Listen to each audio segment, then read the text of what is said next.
હવે ઉનાળાની શરૂઆત થઈ ગઈ છે ત્યારે દેશી ફ્રીજ ગણાતા માટલાની માંગમાં પણ થયો છે વધારો।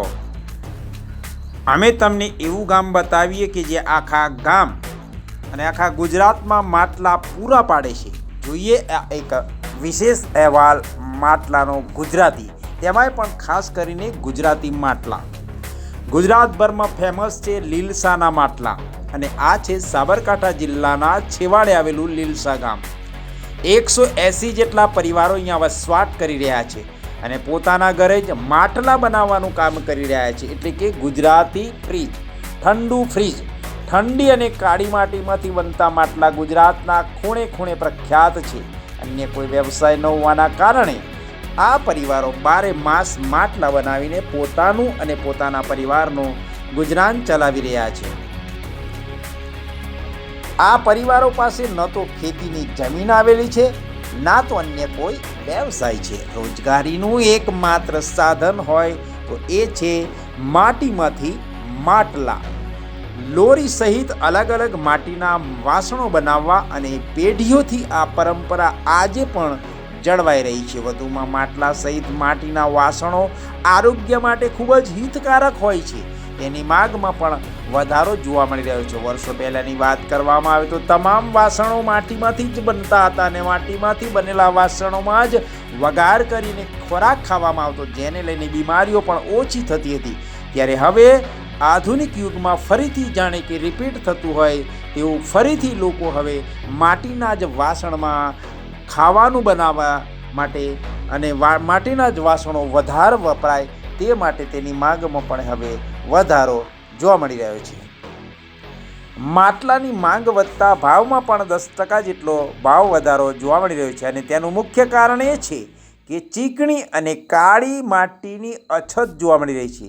બીજી બાજુ કોલસો અને બળતર પણ મોંઘું થતાં માટલાના ભાવ પણ ઊંચકાયા છે। પહેલાં માટલા 80 થી 90 રૂપિયામાં વેચાતા હતા, જે આજે તેનો ભાવ 100 થી 110 રૂપિયા જેટલો થયો છે। છતાં પણ માટલાનું ધૂમ વેચાણ અહીંયા જોવા મળી રહ્યું છે।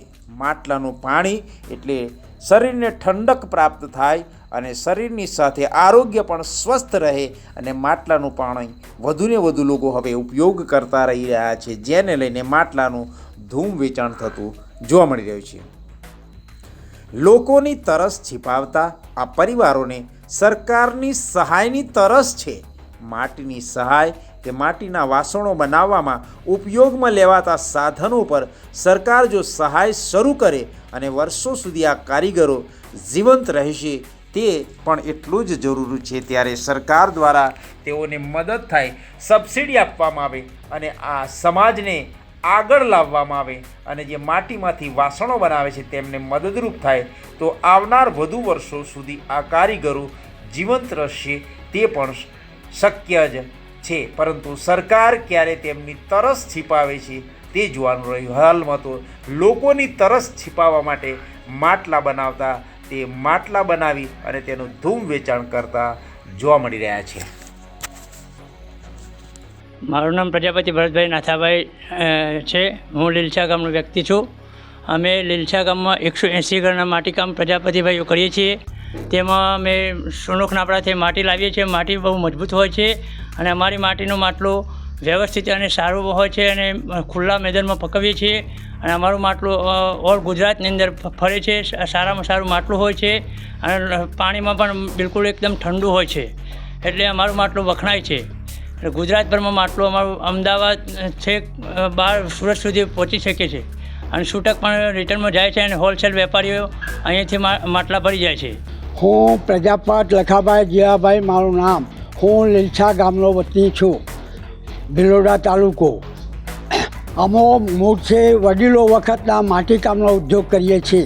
તેમાં અમારા માટલામાં બહુ તળાવો આવવાથી ઠંડુ પાણી માટીના માટલામાં ઠંડુ પાણી રહે છે અને અમારા બાપ દાદાઓ વખતનો, વડીલો વખતનો અમારો આ ધંધો છે અને અમે ગામો ગામ આ પ્રખ્યાતિ માટલોની અમારી થાય છે। બહુ ઠંડુ પાણી રહેવાથી સ્ટીલના વાસણો કરતો બહુ પ્રખ્યાતિ અમારી માટલોની છે। કેટલા વર્ષથી દાદા તમે આવો છો? હે તમે કેટલા વર્ષથી? હું 80 વર્ષનો છે, પણ લગભગ 25 વર્ષની ઉંમરથી આ ધંધો મારો ચાલુ છે. આ માટી અમે અત્યારે બહુ મોંઘી લાવીએ છીએ. અત્યારે ધંબોડિયા તળાવ, પછી વડાલીની માટી, પછી એક અમારા ગામની માટી, એ 3 માટી મિક્સ કરી આ માટલો બનાવીએ છીએ. માટલોનો ખર્ચો બહુ વધે છે. અત્યારે માટી મળતી નથી એટલે માટીના 5000 ટ્રેક્ટરના થાય છે, એક ટ્રેક્ટરના. અને બળતણ 150 રૂપિયા મણ લાવી અને અમે આ પકાવીએ છીએ. બળતણમાં બહુ ભાવ ચડી ગયા છે એટલે અમારા માટીમાં માટલાના ભાવ પણ ચડાવવા પડે છે, કેમ કે અત્યારે અમને પાલવતું નથી. આ માટીમાં અત્યારે 5000 માટીના, બળતણના 150 રૂપિયા અને ભઠ્ઠાની અમારી મહેનત, એ કે આ માટીમાં અમને માટલામાં પાલવતું નથી એટલે હવે ભાવ 120 રૂપિયા કરીએ તો પાલવો એવું છે અમને, નકર બાકી પાલવો એવું નથી. અને ફ્રીઝ કરતાં આમાં આઈસ પાણી રહેશે, અને તે છતાંય લોકો મિનરલનું પાણી પીવે તો બીમાર થાય, આમાં બીમારી થવાની શક્યતા ઓછી રહેશે. ઓકે. રમણભાઈ હીરાભાઈ પ્રજાપતિ, લીલછા. હું જીતેન્દ્ર કુમાર શોકાભાઈ પ્રજાપતિ બોલું છું, જે છેલ્લા 10 વર્ષથી માટી કામમાં સંકળાયેલો છું. અને આગળની અમારી જે 2 પેઢીથી પણ માટી કામ જ કરતા હતા, પણ છેલ્લા 10 વર્ષથી આ કામમાં સંકળાયેલો છું.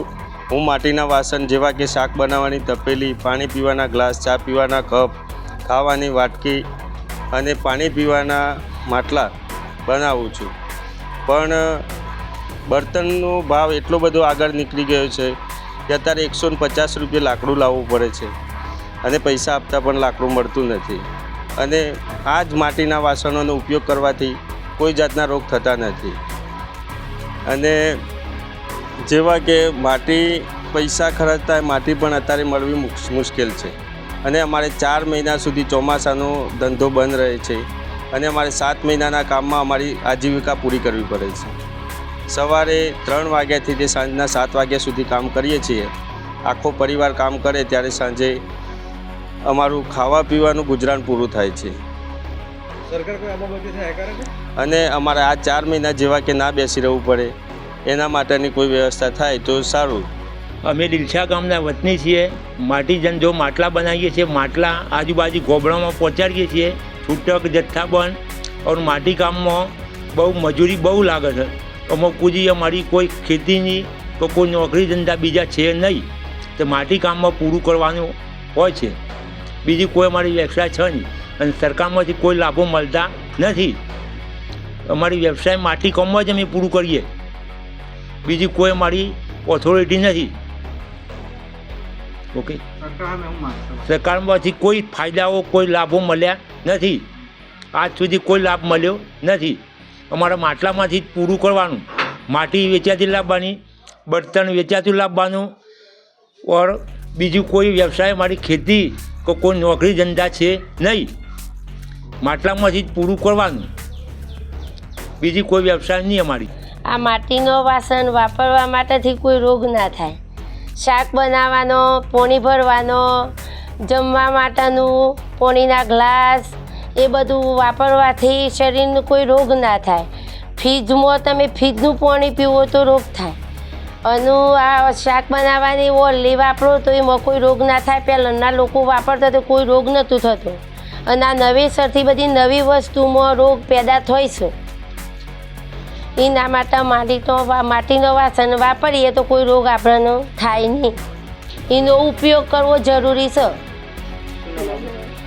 મારું અનિતાબેન પ્રજાપતિ.